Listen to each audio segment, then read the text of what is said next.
almost $1 million in the next 12 months. He does most of it on his own stock picking. He makes some of it on the selling. But he's just more interested in picking. He's like really good at pattern recognition is the bottom line. And so sure enough, he does this thing. And all of a sudden, his ego is out of control. He buys a brand new limousine, his own personal limousine, and hires a person to drive him. He goes out partying every night. And the woman who loves him, he just blows her off and he starts chasing every woman that exists there. And everything is wonderful in his life until one day, who knows what happens. The market crashes, and sure enough, as the market starts to crash, specifically his stocks crash, is the most important thing, and he loses everything. Not just loses everything, but now he's down to pennies again. He's down to like $5,000. And of course, he throws all that down too, and he misses there. And he's like, oh, if I could just get some money, I can do it. So he convinces a bank, based on the money he's earned last year, to loan him money. And the next thing you know, he's $250,000 in the hole, owns nothing, his car is repossessed, all his friends disappear, because they weren't really his friends, they were just people that were getting resources from him, and he's completely alone. And now he wants to kill himself. Because, contrast, I've been a millionaire in a year, and I've had everything, and I have no friends, I have no car, I have no home, I have no direction, I don't have a college degree, I'm humiliated, I'm destroyed. So he goes to the beach, right near the pier. And he's sitting on the beach, and he's looking at that, and he's planning how he's going to do it. Like, do I tie a rock to myself, and jump off the pier? He can't live this way anymore. He thinks he can't deal with it. He is what you would call stuck.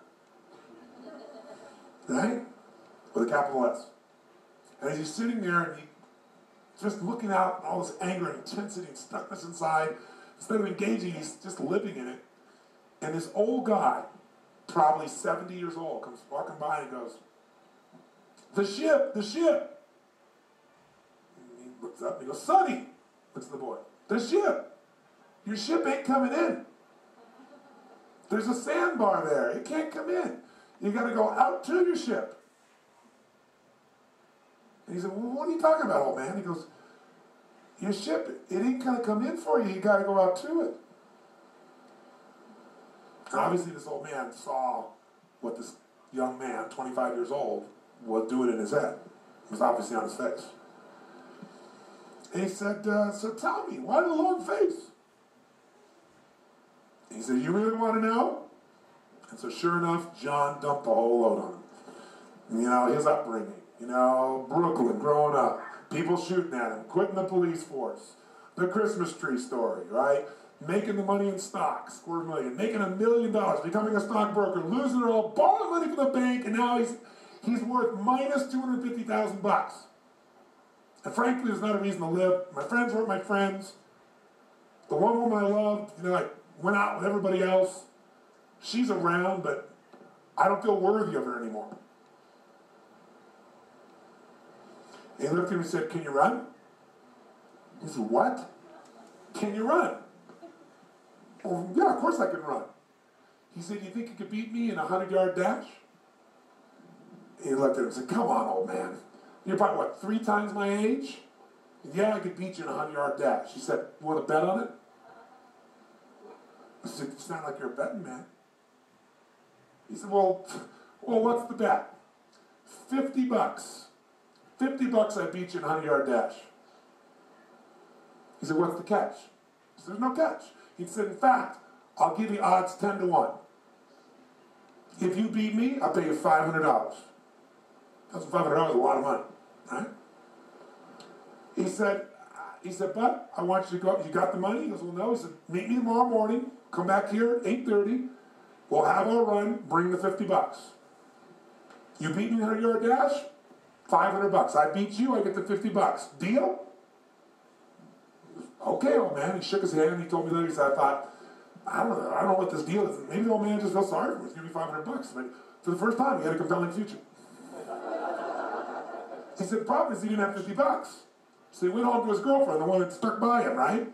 And he told her the story, and she was like skeptical as hell, but she had $50, so she gave it to him. Sure enough, the next morning he shows up at 8:30 in the morning. He's ready. I'm going to get my $500. That's compelling. That's something to look forward to now. Got a reason to live, at least for a day or two. $500 would be a lot of money again. At least I could maybe I can do something, he said. So he gets there, and sure enough, he's waiting, the guy to show up. Sure enough, he ends up sitting in the same place, looking at the water, and he goes, ready, Sonny? And he looks up and goes, yeah. He goes, you got your 50 bucks? He goes, yeah. You remember the odds? He said, yeah. 10 to 1? Yeah, great. He says, now, Sonny, are you strong? Think you could beat me? I said, oh, yeah. He said, now, you ever been to the track? He said, what do you mean? He said, have you ever been to the horse track? He said, yeah. I said, what happens when one horse shows up and it looks a lot stronger than the other horses? He said, well, they handicap him. He said, that's right. He said, so I brought you something. I said, how do they handicap him? He says, well, usually they put some extra weights on him. He said, I don't need that handicap. I don't need to carry those weights. He said, so I'm going to give you something instead. And he hands him a knapsack. He said, get in. He said, what? He said, first he made him mark the 100 yards. So he marks the 100 yards. He goes, okay. Then he says, okay, the handicap story goes, give me. He hands him a knapsack. He goes, get in. So he said, fine, I'll still beat you. I'll hop faster you down there, old man. He said, you think you're going to beat me? He said, I know. That's why I'm going to give you a second handicap. And he turned him around backwards. That's right. He goes, ready, go! And the old man took off running, and as you guess, the man beat him easily. So he comes by and he takes the 50 bucks from him. He's going to keep your work, give me it. He takes the 50 bucks from him. He said, so what'd you learn? He said, I learned I got gypped and ripped by an old man. He said, that's all you learned? He said, go jump off that bridge. He said, that's all the smarter you are, then you go jump off that bridge. If you're a little smarter than I think you are, you go home and you think about this. You meet me tomorrow morning at 8:30 and we'll have lesson 2. You don't need to bring any money. Just bring the answer to what you just learned. If you give me the right answer, I'll take you to the next level. And John spun out. Walked out of there going, I got conned by an old man. I lost 50 bucks more. I had 250,000 and 50 bucks in debt.